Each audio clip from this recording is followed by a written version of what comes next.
Welcome to Story Lab. This week, we're talking about trust, while we also take a look at a story of a couple who may win the award for the oldest new parents ever. Oh, and wait for this. Wait for it.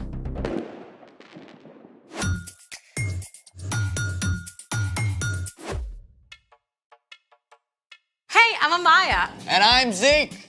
And this week, we're talking about trust, which is putting your confidence on someone you can depend on. But how do you know who you can depend on? Well, I think the best way is to look up. What do you see? The ceiling? No, imagine that we're outside. The clouds. Okay, imagine that we're outside and it's nighttime. The stars. Yeah, all those points of light way out into space. Constellations and galaxies, each one filled with more brilliant, burning stars than we can imagine. And every single one points to God. I mean, God made all that out of nothing. It definitely makes me want to trust God. How many stars are there in the universe? 200 billion trillion stars! Whoa. Yeah. The sky was so amazing last night. So I looked up some pictures taken by the Hubble telescope instead. The Hubble Space Telescope has been orbiting the Earth for more than 30 years. It's about the size of a school bus and travels at 17,000 miles an hour, circling the Earth every 97 minutes. Check out this image from the Hubble. Whoa. This is the Prone Nebula. It is 6,000 light years away. Stars are actually formed there, so the Prone Nebula is like a nursery for baby stars. Mind blown. Whoa, wait. I know this one. It's the Veil Nebula. Yeah, and check that one out. Oh, those look like Christmas lights. Well, the red dots are actually dying stars called red dwarfs, and the bluish dots are burnt out stars called white dwarfs. And they are all part of this huge cluster of stars called the Omega Centauri. Oh, I know him. He's a transformer. I think we're talking about something different. Oh, is that it? I want to see more stars. Well, that's all I've got. Unless What?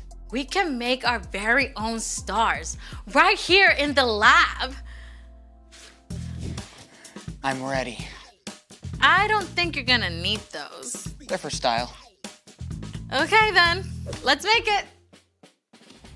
Follow along, and you can do this at home if you like. What have we got, Zeke? Step 1, fill a big jar or vase or tank about 2/3 full of water.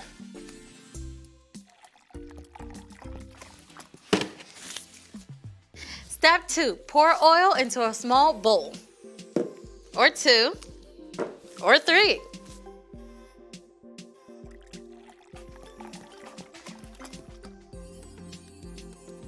Step 3, add 4 or 5 drops of food coloring to the oil. You can use up to 3 colors.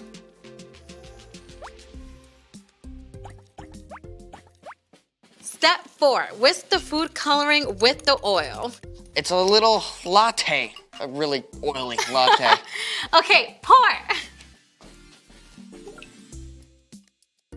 Wait for it. Whoa, our very own shooting stars. Oh, can we see that again? Oil is less dense than water and floats on top. Food coloring is water-based and mixes with water. Once the oil is added to water, the heavier food coloring sinks down.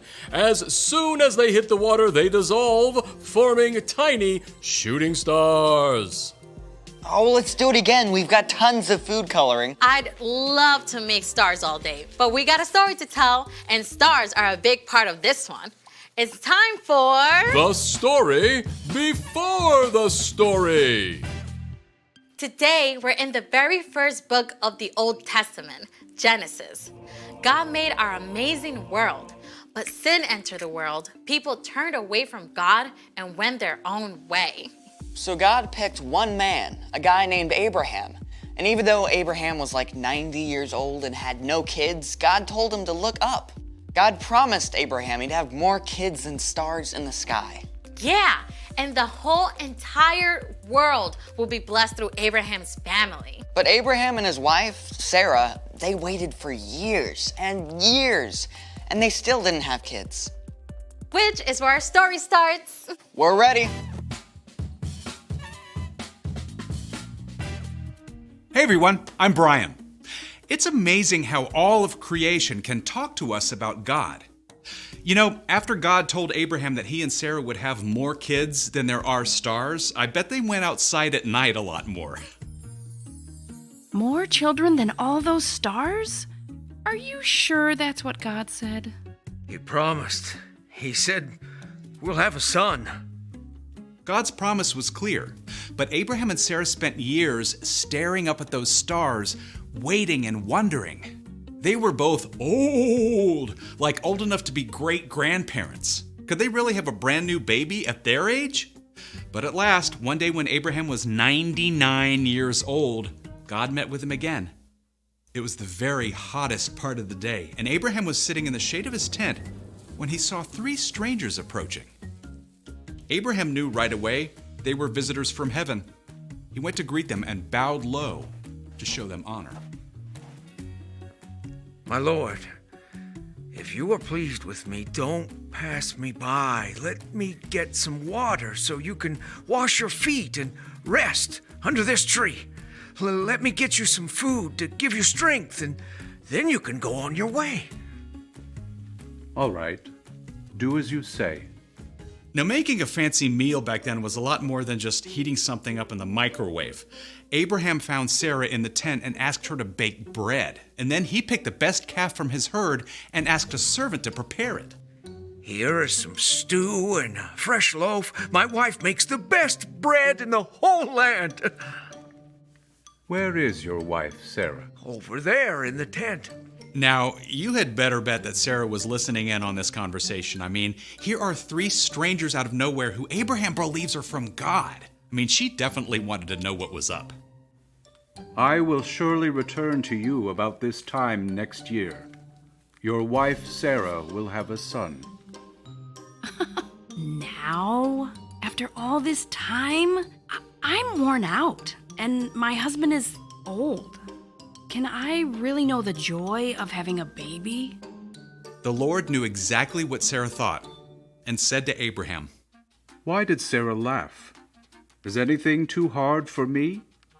I will return to you at the appointed time next year. Sarah will have a son. I didn't laugh. Yes, you laughed. Oof. Sarah seriously got called out there, but God wasn't angry with her. God was gracious to Sarah, and Sarah did become pregnant, and after some time, she gave birth to a baby boy. God has given me laughter. Actually, everyone who hears about this is going to laugh along with us. I'm so old, but here I am taking care of a baby. What should we name him? What about Isaac? Of course, Isaac. You're going to have a big family, little one. As many as there are stars in the sky. The end. So, do you know what the name Isaac means? What? One who laughs. Well, that is spot on. Can you imagine how it felt for Abraham and Sarah to wait all those years? I have a hard time just waiting for the microwave popcorn to finish. I know, right? Waiting can be hard. But here's the awesome thing. God is always trustworthy. God promised Abraham that the whole world would be blessed through his family. And it took hundreds of years, but the whole world was and is blessed because of one of Abraham's descendants. You know who I'm talking about? Yeah, Jesus. You got it. You can trust God all the time, especially when you're having to wait. Thanks, Brian. So, what is our part in the story? Well, maybe you're having to wait for a broken arm or a sprained ankle to heal. You can trust that God is still with you, and God still loves you, and you can ask for God for the patience to keep waiting. I remember when I had to wait forever when my mom said she'd get me my phone. I guess I could have trusted God more instead of just asking her, can I have my phone yet? Can I have my phone yet? Can I have my phone yet? Can I have my phone yet? Okay, yeah, Can we get it. Sorry. I actually had to trust God yesterday. My dad promised to play tennis with me after he got home from work, but then he had a video call that took over an hour. I had to trust God to give me a good attitude. Yeah, the truth is, we're gonna have to wait for things. Sometimes we'll have to wait on God. But even while you're waiting, you can trust that God is still there and that God still cares about you. Got it? Got it. Wait for it.